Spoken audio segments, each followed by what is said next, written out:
So we had our daily dose of Zionism. Second chapter of Masechet Avot is very interesting. The beginning of Pirqei Avot, the first Perek, sounds a little bit arbitrary. It's just it's the chronology of the transmission of the Torah, and we have this one ma'amar mubhak, like one characteristic teaching of each of the Tanaim who's part of this chain. And the second parak is the beginning of the more topical areas of Pirqei Avot, meaning where the parakim start to make sense in a certain context. Now you'll find, for example, that the second parak tends to speak kind of generally about people and their midot, and sort of maybe more generally about community, about everyone else. The first parak, it's more about what you should do when you're learning Torah, how careful you should be with your midot, how careful you should be when you're judging people, how careful you should be when you're making a fence around the Torah, and how you should relate to Torah and Talmidei Chachamim. And it's a little bit more personal, kind of individual advice. Here, the second parak, you find a lot of advice that's geared towards the publicum.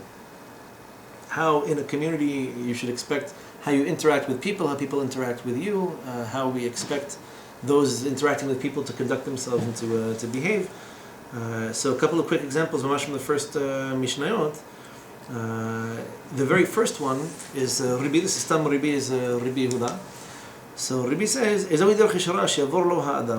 what is the proper, the straight path that one should choose for him or herself?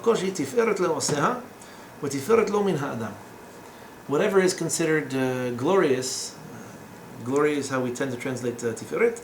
Whatever is considered glorious for the Creator, in the eyes of the Creator, but tiferet lo min ha'adam, and should be glorious in the eyes of people too. Which is bizarre, right? Is there no difference between people and Hashem? Maybe Hashem knows a little bit more, doesn't get tired or sick, doesn't believe lies, sees the truth. I mean, how could you possibly equate the two and say, how do you know that you're on the right path? Because Hashem likes you and people like you. I don't even know if Hashem likes me. I don't know if Hashem approves of what it is that I'm doing. The only thing that I can actually ascertain is that people like what I'm doing, people, how they respond to it, how they relate to it, or how they react to it. Bizarre. It's almost as if to say, people should be the judge of how what you're doing pleases or displeases Hashem. Because most people you know are prophets and can see these things. Well, it's bizarre. So we have a couple of discussions about mitzvot and avirot. I move on now to the next Mishnah. This is Rabban Gamliel, bno shel Rabbi Yehuda Hanasi Omer. Rabban Gamliel, son of Rabbi Yehuda Hanasi, the prince, said, "Yafet Motorayim derech eretz, shegiat shnehem shekachat avon." So, what does derech eretz literally mean? Derech eretz means the way of the world. Literally translated, the way of the world. This is the way the world works. It's a very difficult topic, a concept to identify or to define in Chazal. Sometimes derech eretz means midot, how you conduct yourself, how you do the things that you do. You have derech eretz, you don't have derech eretz. Sometimes derech eretz just means work, malacha. In this particular context, it sounds like that's what he's implying. Talmud Torah is great, but when is it great? It's great when it's accompanied by some form of work. And you're going to explain, you have an obligation to work. It's the way of the world. Everyone has to make some kind of a parnasa. The fatigue caused by both will cause you to do less avirot. It's really spiritually helpful to be tired. It's a good thing when you're tired. When you have excess energy, it causes idiotic thoughts and idiotic behaviors. So here he talks about working the way the rest of the world works. That's literally what it means. Derech eretz, people work. Maybe you're a farmer, maybe you're an accountant, maybe you're a computer programmer, a banker, a butcher, whatever it is. As long as you're doing something with other people, it somehow prevents you from doing avirot. Not the Torah study alone. The Torah along with this component of working and interacting with other people. And then he goes on and he says, especially when it comes to working with the tzibur, all those who are working with the tzibur, so first of all, if you're learning Torah and you don't have melacha, your Torah is going to be lost. It's going to engender iniquity and avirot. And all those who work with the tzibur, He warns them you should work with people, but you do it l'shem shamayim, for the right reasons as opposed to the wrong reasons, which we'll talk about in a second. The merits of your forefathers will help you. Their righteousness lasts forever. And I have great reward to give you, as if you've done all of this yourself. Okay? We have 2 more pieces of advice. One in the 3rd Mishnah. Be careful when you're dealing with people, especially in public, because they only come close to you for their own benefit. They look like they like you as long as they're benefiting from you. But they won't stand for you when your back is against the wall, when you're in need of help or in need of assistance. So it's a warning. Don't spend too much time with people. Don't take them too seriously. Last bit of advice for tonight. In the 5th Mishnah, I'm skipping the 4th. Hillel omer, al tifrosh min hatzibur. Do not detach yourself or distance yourself from the community, from the congregation. So, okay, I guess the function of this second perek of Pirqei Avot is how we interact with other people, the way we interact with other people, in work, in Torah, community, maybe would be the general focus. But what do you understand from all of this? First Mishnah tells you, how do you know that you're doing the right thing, that you're on the right path, the correct path? Because people like you. Really. No one has ever liked anyone for the wrong reasons. Life is a popularity contest. That's it. The most important thing is that people like you. So if you've reached 1,000 Facebook friends, you're a success in Olam Hazeh and Olam Haba. No reason to question any of your behaviors, your attitudes, your activities. I mean, that's a very loaded sentence to say such a thing. We understand there's an importance to working with people and to interacting with them. At the same time, we're warned, do it l'shem shamayim. And then we're warned again, even when you're working with people, don't trust them because they only take advantage of you. They benefit from your help, and then they ignore you when they need the help. And if that were going to convince you that you shouldn't work with people at all, a warning from Hillel before he lets you go, al tifrosh min hatzibur. You might be tempted to be disgusted by people and their agendas and their attitudes and their corruption, and even after all this, don't detach yourself from the community, because the community apparently is important or good or helpful, or however it may be. So, on the pshat level, it's very, very difficult to understand all these mishnayot in context. The simple explanation, and you'll find a lot of them Farshim go this way. They say, you know what, life is a balance. So maybe there are certain things that you can achieve when you're alone, when no one's bothering you, but there are other things that you can only do right when you're actually in contact with other people. So it's important to be married. Married, you have a husband, wife, family, children, part of a greater community. But there's an advantage to having some time alone to think for yourself, to be able to reflect, to be able to work. So it's not that the goal of life is to spend every single minute with your wife or with your husband. Right? In fact, we actually have a Mishnah that says, Al tarbesi chay ma'isha, meaning the purpose of life is not to talk. It's to get things done. So there's some things that you can do when you're alone. Maybe you can do them even more effectively or more efficiently when you're alone. If I think, theoretically, without a wife and children to support, probably I could learn a little more Torah during the day. Maybe I could work a little bit more efficiently, make a little bit more money, but what's the point of my learning and my working? It's to be a husband, to be a father, to be part of a family. So why do I work? Why don't I just stay home and do the cooking and the cleaning? Okay, so there's a time to be home, a time to be outside. But this is on a very simple level. So you can understand the Mishnayot, they give you limits. It's important to be in touch with people. And it's important not to trust them too much. It's important to make people happy, but do it l'shem shamayim. You know, it's like we start at extreme here, extreme there, we come back towards the middle. And in the end we have this warning, even if you're tempted for whatever reason to detach yourself from community, you're disgusted dealing with people, it's politics, corruption, agendas, scandals, etc. Still, it's an important feature of life. On a deeper level, the way neshamot work is very peculiar. In other words, the Maharam Prague has some beautiful explanations of this.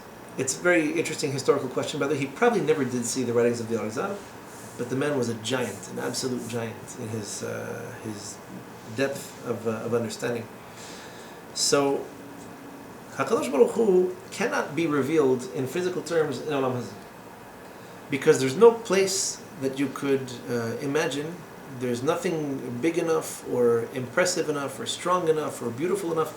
All these aspects of divinity cannot be expressed in the physical world. It's impossible. It's impossible. In fact, we'll go even one step further. The Zohar HaKadosh says beautifully, anyone who tries to think of Hashem, who tries to capture, encapsulate, define Hashem, is guilty of Avodah Zarah. Because whatever you came up with is not Hashem. There's no image, there's no thought, there's no bird or animal or tree, just nothing. None of it makes any sense. So, how is divinity revealed or realized in Olam Hazeh? It's multifaceted.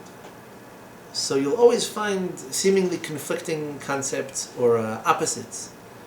And you won't find divinity 100% here, you won't find godliness 100% here. Somewhere between the two in a kind of paradoxical way. So, really, at the end of the day, when I give my din v'cheshbon, I give my reckoning of the accounts, so I'm responsible for myself, first and foremost. At the same time, part of what I'm judged for is how nasata v'natata be'emunah, for example. The Mishnah, the Gemara says, Masechet Shabbat, did you negotiate and deal with people in an honest and loyal way? So, if the world were only about me, I could do whatever I want. No one would corrupt me, no one would lie to me, no one would give me any hard times. Because I have to interact with other people, and Hashem created the world so that I have no choice. I must deal with people. I have a doorman, I have a taxi driver, I have employers, I have employees, whatever it is. I have no choice but to experience a whole variety of different people. And each one of them has some kind of aspect or some facet of godliness to them. Not everybody's observant, not everybody's very spiritually productive, but everybody they have the potential anyway to reflect a certain aspect of divinity. So, no one of us can be God, right? We rejected this whole Jesus concept. We've been through this before. No, there is no person who can claim to be God or anything close to God. What we do have as a neshama is maybe one particular midah. One particular characteristic, a particular quality, something that maybe we do better than everyone else. Or maybe it's a combination of things that we're especially good at. Some people are very patient. Maybe to the extreme, patience is not so good, because you can be very patient with someone who's abusing you. It's not going to get you anywhere. So there's a time for patience, there's a time for impatience. But patience, it's a nice quality. On the whole, it's a good quality to personify, to have. And there are people who are very disputatious, maybe a little bit militant. So we all know people like this. Very often they're annoying. Sometimes you need someone who stands up and says, I don't want to take this anymore. In fact, going back to the secular Zionists, it was probably their disgust with anti-Semitism that came to the point they said, I don't even care if I get killed. I'm going to go fight. I'm going to try to establish a state where I can live as a Jew, or live even as a non-Jew. I don't know, they weren't so observant, but the idea was that I'm going to go fight for my sovereignty, for my independence. I don't care. I don't care. Maybe it wasn't so much as we say out of love for Mordechai, it was for a hatred of Haman. Right? I hate anti-Semitism, I hate being persecuted, I hate being discriminated against. So what do? I develop some chutzpah. I don't care. You want to stop me? Come stop me. We'll fight if we have to. So, being involved in a community, it begins with getting married, but it also has to do with co-workers, with relatives, immediate relatives, the extended family, distant relatives. Being a part of a community in general happens to have a very divine aspect to it, in the sense that the more people you're exposed to, the more potential aspects of godliness you can encounter and you can appreciate. Because communities are composed of very different people. Beautiful drasha, I don't know if either one of them saw the other, but the Ben Ish Chai takes the word tzibur, we use for a congregation here, but tzibur, he says it's the tzaddik represents the tzaddik, and bur represents the burs. Tzaddikim, bur, what's a congregation? Maybe one tzaddik and lots of bur. Sometimes it's a mix. The Maharani Prague explains differently. He says, tzibur tzaddik bet waw resh is tzaddikim benonim urshayim. Very clever. The etymology speaks to this. So the tzibur is composed of all kinds of different people. But it's an opportunity for you to work on all of your corresponding aspects of godliness vis-a-vis each and every one of these people. So when I come across someone who's impatient, for me it's an opportunity to work on my patience. When I come across someone who's ignorant, for me it's an opportunity to work on, how I explain things, how I present things, how I try to negotiate meaning. When I come across someone who's stingy, someone who doesn't like to spend money, for me it's an opportunity to work on my generosity. And so you have the opportunity by interacting with people and all of their complexities and different personalities. By interacting with people, you actually get a higher resolution picture of where you stand on the scale of divinity, on the scale of godliness. Right? It's a fascinating concept. Follow the following thought from Masechet Yevamot. Masechet Yevamot is a famous sugya. It's actually the same sugya that talks about Rabbi Akiva and his Talmidim dying and how he had more Talmidim afterwards. So the Gemara says, based on this teaching of Rabbi Akiva, what does it say? It says Rabbi Akiva had 12,000 pairs of students from Antiparas to for the name of their town, basically spreading effectively from Afghanistan till Israel, and that all of them died between Pesach and Atzeret, between Pesach and Shavuot. And so the Gemara says a pasuk that we learn in the name of Rabbi Akiva, the pasuk in Kohelet, you quoted this once before. בבוקר זרע את זרעך ולערב אל תנח ידך אשר לך יודע איזה יכשר הזה או זה ואם שניהם כאחד טובים. Literally, the pasuk in Kohelet in Ecclesiastes reads like this: in the morning you sow your seeds, and in the evening don't let your hands rest. Why? For you don't know which ones will succeed, these or those, and if they both succeed, good for you. So, okay, don't be lazy. You're planting seeds. What happens if you have too much wheat? Too much wheat, you'll sell some. What do you produce? Whiskey. Produce other drinks, wheat beer. So, the Gemara says the name of Rabbi Akiva. What does the pasuk mean? The pasuk means if you had students when you were young, you should still make your effort to have more students when you're older. Right? So when you're like in the morning, when you're young, you should teach disciples, teach students, and even in the evening, don't stop. Why? Because you don't know which ones are going to succeed. These or those. This is the pasuk that introduces the whole discussion of the students who died. Because of this pasuk, which by the way comes on the heels of a discussion about procreation, because of this pasuk, the Gemara tells us we almost lost the entire Torah in that generation because 24,000 students who died, and only because Rabbi Akiva observed this interpretation of the pasuk, he says, I had 24,000 students, they're all dead. I have to make more students. I'll go teach someone else. So not 24,000, now he finds 5. And he focuses on the quality much more than the quantity. And this is the Torah that we receive. Rabbi Yehuda Anasi, this is Rabbi Shimon Bar Yochai, Rabbi Meir, Rabbi Yosei, etc. So the discussion that preceded this one was discussion about procreation. And we understand this literally. If you had children when you were younger, you should have children when you're older. Don't assume they're all going to come out superstars, because children are children. And the Gemara goes off on this.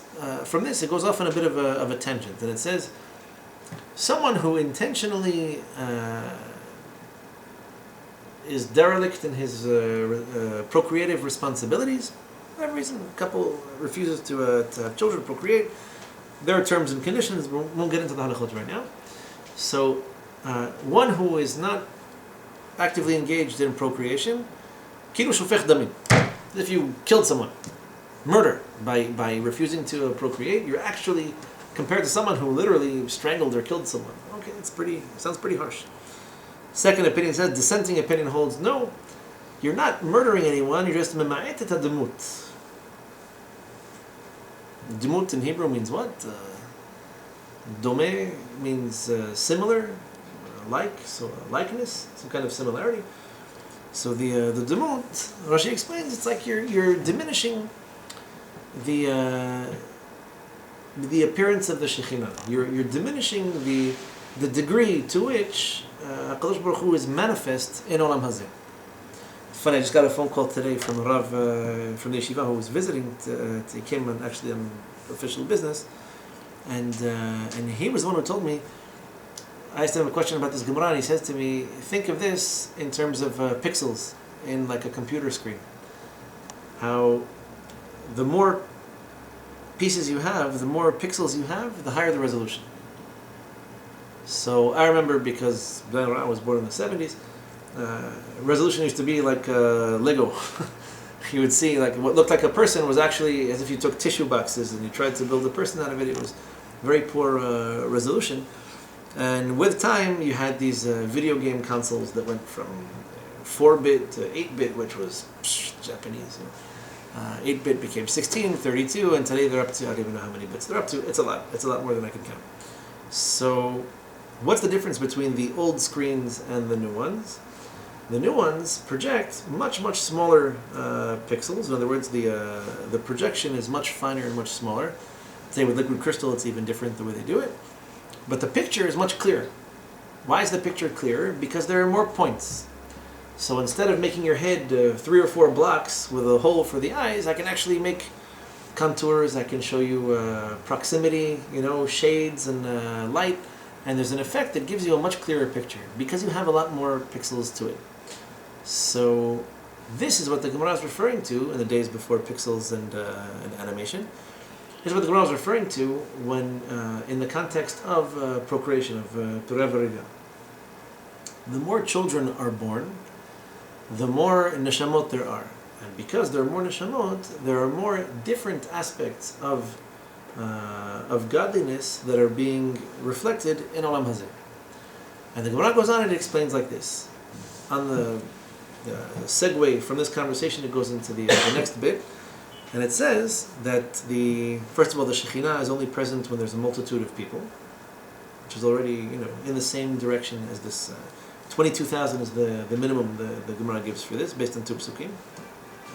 And it goes on and it says, Ki ruach milefanai ya'atof unshamot ani asiti. Right? It's a pasuk also in Yeshaya. Ki ruach milefanai ya'atof. Literally, there's like this spirit that is wrapped before me. Unshamot ani asiti. And the neshamot that I created, that I made. So the Gemara says, what on earth is this pasuk referring to?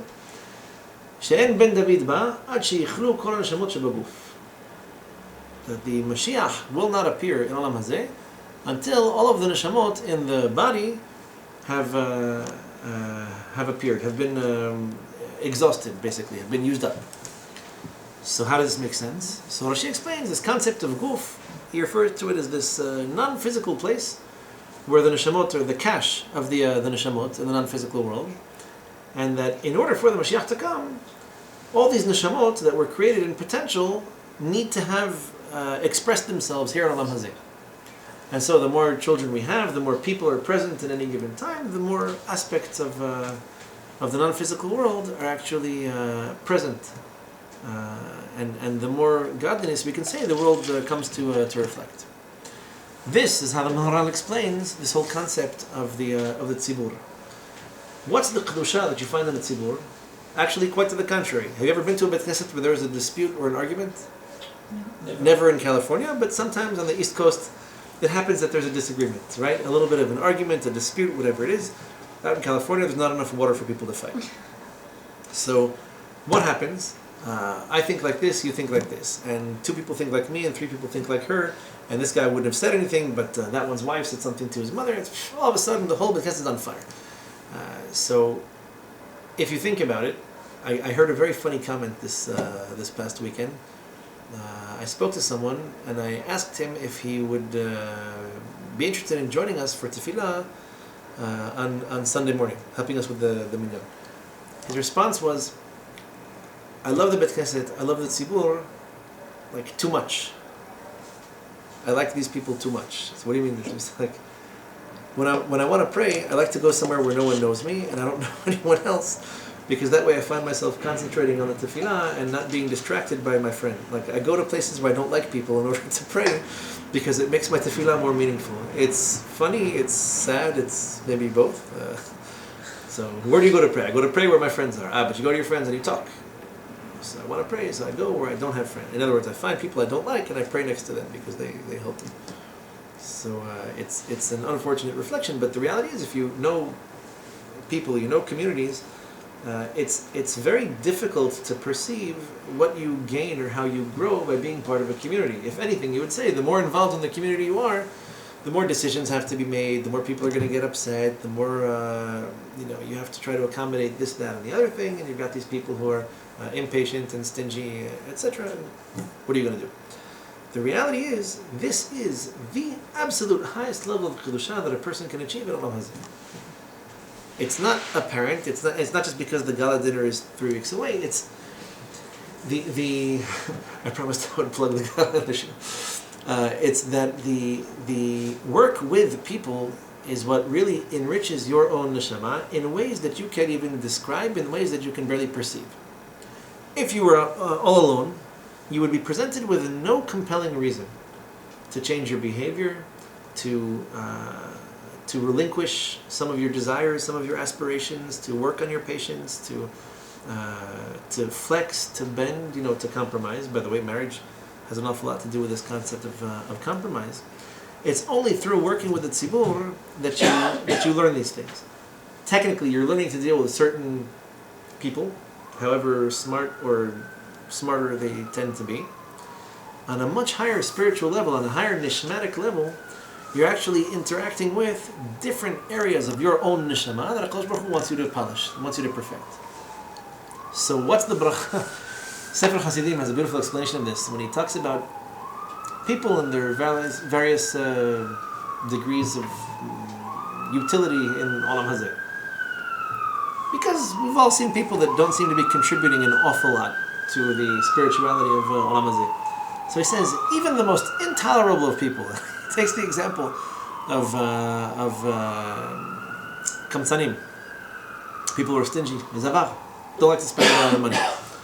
So he said, someone who's stingy, doesn't give tzedakah, doesn't like to spend money on other people, doesn't like people benefiting from his, could stand to be around people like this. And he says, even them, they have a purpose. Why did HaKadosh Baruch Hu create these people? Because he explains, sometimes HaKadosh Baruch Hu wants that a certain amount of money gets transferred from one generation to the next. So maybe he doesn't talk about Gilgulei, previous lifestyle or lifetime it could be, or maybe it was decided for whatever reason that this person was going to inherit a certain amount of money. And HaKadosh Baruch Hu has these loyal agents of his who won't spend a penny. They'll take the entire amount of money that he got from his grandfather, from his uncle, from his business, whatever it is, and he just keeps it all in one place without touching it ever. That's it. He drinks water. So people like this, even they have a role to play in the divine plan for Olam Hazeh, whatever it is, even when we don't understand it, even when we don't appreciate it. They actually have even they have a purpose, the kamtzanim. So, although some of these people look to us to be intolerable, the reality is that people who bother you, people who irritate you, people who irritate your midot, are really holding up a mirror to you. And they're showing you, here's something you need to work on, here's something that you need to perfect, here's something you need to polish. You thought you were patient, and then you met me. You thought you had patience, you thought you could work with people, you thought you were good at negotiating, compromising. Look at me. I make you sweat. I irritate you, I bother you, I harass you. So it's an opportunity to work on one area of godliness that maybe you haven't perfected just yet. This is how the neshama literally goes from one level to the next. There are more Kabbalistic aspects of this than I can get into, that I'm at liberty to explain at this particular time. Bear in mind that Moshe Rabbeinu, in order to work with the entire nation, had to be, by definition, the most humble human being in the world. And why is this? The Ramban explains beautifully in Igerat Ramban, because every time you meet someone, it's an opportunity to work on yourself, especially on the greatest of all of the great midot, which is anawa, humility. Don't think too much of yourself. And he says there are exercises you can do. You see someone and you say, this guy, probably I'm better than him. I think I learn more Torah than he does. So he says, great, you learn more Torah than this other guy. So any mistakes that he makes b'shogeg, he makes them by accident, you make them on purpose. You have intellect, you have knowledge, you have familiarity with the mitzvot, so you're less responsible than him. If it's someone who's not as intelligent as you, he says, Baruch Hashem, look how much he gets done, even with his minimal intelligence, even with his minimal educational background. Basically, in order to serve the community, in order to serve the nation, to serve the congregation, Moshe had to be so humble as to accept that everyone has something to teach him, not because they know more than him or because they're prophets or because they have Ruach HaKodesh, but because it's an opportunity to work on yourself. And working on yourself is what it's all about. My goal in life is not to change you, it's not to fix you, it's not to adjust you, it's to adjust me. I'm sure you do what you do for your reasons, but For me, it's an opportunity to work on myself. This is the beauty of marriage, especially of Shlomite. Shlomo left at a very opportune time. The unique capacity to live in almost perpetual conflict really gets you thinking. You start to reflect, you start to wonder, are we really compatible? Is it you? Is it me? As long as you're working on yourself, there's hope. There's a future to the relationship. When it comes down to you have to do this and you have to change this, you have to talk this and talk that, so the relationship is generally going to be a little bit more difficult to manage. But the Maharal explains for this reason that Nivu'ah depends on nothing other than your anawah, than your humility. And the only bad example of this is Bilam HaRasha, but only because Hashem wanted there to be a bad example of this, not because that's how you merit prophecy. Anawah is really the key to your midot, the key to Ruach HaKodesh, the key to Nivu'ah, the key to being able to work with people. The more humble you are, the more people you can accommodate, and the more people you can work with. Therefore, it makes sense that the greatest leader the nation ever had was the most humble, not the most proud or the most arrogant or the most convinced of his own righteousness. Actually, the person who was the most humble, asking himself questions, looking where he can work and what else he can do, in order to accommodate the rest of Am Yisrael. So the second chapter of Pirqei Avot actually gives us a very fascinating insight in this whole concept of Ruach HaKodesh. It is crucially important to work with people, especially the people that you don't like and you don't get along with, because the reality is this is your unique opportunity to work on your own neshama. And you can't see your neshama on your own. Nevi'im don't work that way very often. In fact, the Gemara says about Nevuah, in ha'asir matir atzmo beit ha'asurim. The prisoner himself can never free himself from his own prison. True story told of Mordechai Sharabi, who went to see the Chazon Ish. I think I mentioned this a couple of weeks ago. Neither one of them had children, and Rav Sharabi went to the Chazon Ish, who didn't have children. He asked him for a bracha; they should have children. And so here he went, and he couldn't help but comment on this. And he says, you're giving me a bracha for something, I'll give you a bracha for the same thing. And so Chazon Ish says to him, no. He says, in my lifetime I gave brachot to thousands of people. I can't give myself a bracha. It doesn't work that way. So the idea is that your neshama is something so difficult for you to appreciate, so difficult for you to observe, to analyze, that you cannot do it without getting feedback from somebody else. And by the way, to conclude this whole concept, Chazal said even learning Torah, and even with someone who has an inferior intelligence or inferior knowledge to yourself, is still more productive than learning alone. Chavruta or mituta, the Gemara says. Either you learn or you die. Meaning you learn in the chavruta, you learn with a pair. Why? Because if I'm learning by myself, I'm practically dead. What can I teach myself? I can turn a few pages, I can learn a few chapters, but to mamash compare my thoughts with somebody else's, to try to incorporate his logic, his rationale, his reasoning with mine, is the only way I can reach a deeper point than where I already am. How much can I deepen my own understandings if I'm the only tool that I have? I can barely understand myself. And we lie to ourselves, we deceive ourselves all the time. So the opportunity to interact with people and to work with them, to work at their service, is really one of the greatest zechuyot that a person can have. It goes back to the third Mishnah we're quoting, that those who work with the tzibur, as long as you're doing it l'shem shamayim for the right reasons, not because you want to be proud or arrogant or to have a status, but you're working with them l'shem shamayim, it's a tremendous zechut. The merits of your forefathers will assist you if you're doing it for the right reasons, and the reward that we get from such a thing is greater than we can appreciate. So the zechut of working in our midot and enlightening the world in HaKadosh Baruch Hu's many and mysterious ways.